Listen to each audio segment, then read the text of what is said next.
পর্দায় সাদা সালোয়ার কামিজ পরা এক সাদা সিধে মেয়ে, নাম তার পুনম। 2006 সালে বিভা সিনেমার মাধ্যমে এই চরিত্রটি ঘরে ঘরে ঢুকে যায় এবং সেই সঙ্গে দর্শকদের হৃদয়ে পাকাপাকি ভাবে জায়গা করে নেন অমৃতা রাও। সেই সাদাসিধে মিষ্টি মেয়েটি রাতারাতি হয়ে যান গোলাপি পর্দার পুনম। এর পরের বছরগুলোতে অমৃতা একের পর এক ছবি দিয়ে দর্শককে মুগ্ধ করেছেন। ইশক বিশক, মেহুনা, মাস্তি কিংবা জলি এলএলবি সিনেমাগুলো তার ক্যারিয়ারের সাফল্যের পালক হিসেবে কাজ করেছে, কিন্তু আজও দর্শক তাকে বেশি মনে রাখেন বিবার পুনম হিসেবেই। তবে নতুন করে আলোচনায় এসেছেন অমৃতা রাও। জলি এলএলবি 3 এ তার চরিত্র দর্শকরা মুগ্ধ হয়েছেন। অমৃতার অভিনয় জীবন শুরু হয়েছিল 2002 সালে আবকি বারাস ছবির মাধ্যমে। যদিও ছবিটি বক্স অফিসে খুব সাফল্য পায়নি, তবু তার অভিনয় প্রশংসিত হয় এবং তাকে ফিল্মফেয়ার অ্যাওয়ার্ডসে শ্রেষ্ঠ নবাগত নায়িকার জন্য মনোনয়ন করা হয়। এরপর 2003 সালে ইশক বিশকে শাহিদ কাপুরের সঙ্গে তার জুটি দর্শকপ্রিয় হয়ে ওঠে। এই ছবি ছিল তার প্রথম বড় সাফল্য, যা তাকে বলিউডে স্থায়ী পরিচিতি এনে দেয়। 2004 সালে তিনি 3টি ছবি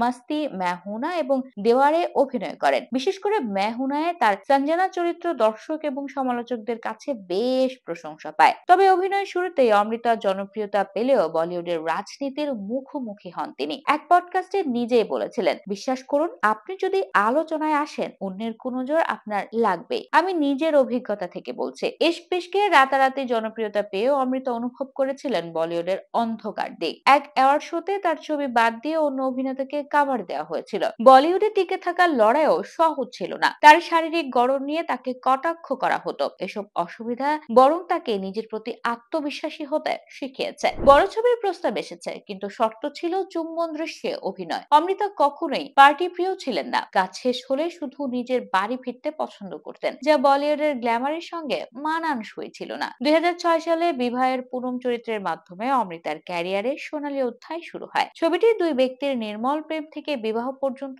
যাত্রা দেখায়। যদিও সমালোচকরা মিশ্র প্রতিক্রিয়া জানিয়েছিলেন, তবে বক্স অফিসে ছবিটি বড় হিট। অমৃতাও তার অভিনয়ের জন্য স্ক্রিন অ্যাওয়ার্ডে মনোনয়ন পান। ক্যারিয়ারের ওঠানামা ছিল বেশ। তিনি তেলুগু সিনেমা অথি দিয়ে অভিনয় করেন এবং সেখানেও প্রশংসা পান। তবে my name is Anthony Gonsalves, shortcut এবং লাভ ইউ মি কলাকর এর মতো ছবিগুলো বাণিজ্যিকভাবে সফল হয়নি। বিশেষ করে জলি এলএলবি এ 2013 সালে অভিনয় করে তিনি আবার দর্শকদের মন জয় করেন। 2016 সালে তিনি আবার টেলিভিশনে প্রবেশ করেন এনটিভি এর মেরি আওয়াজ হি পরিচয় হ্যায় এর বড় বোন কল্যাণী চরিত্রে। পরে 2019 সালে ঠাকরে এ মিনা ঠাকরে চরিত্রে অভিনয় করেন। অমৃতার ব্যক্তিগত জীবনও ছিল সর্বদা আলোচনার কেন্দ্রবিন্দু। 2016 সালে তিনি রেডিও জকি অনমোল সুদের সঙ্গে বিবাহ বন্ধনে আবদ্ধ হন। 2020 সালে তাদের পুত্র বীর জন্মগ্রহণ করেন। 2023 সালে দম্পতি যৌথভাবে বই প্রকাশ ও ইউটিউব চ্যানেল খোলেন। মিডিয়ায় অমৃতাকে বলা হয় বলিউডের গার্ল নেক্সট ডোর। অমৃতা রাও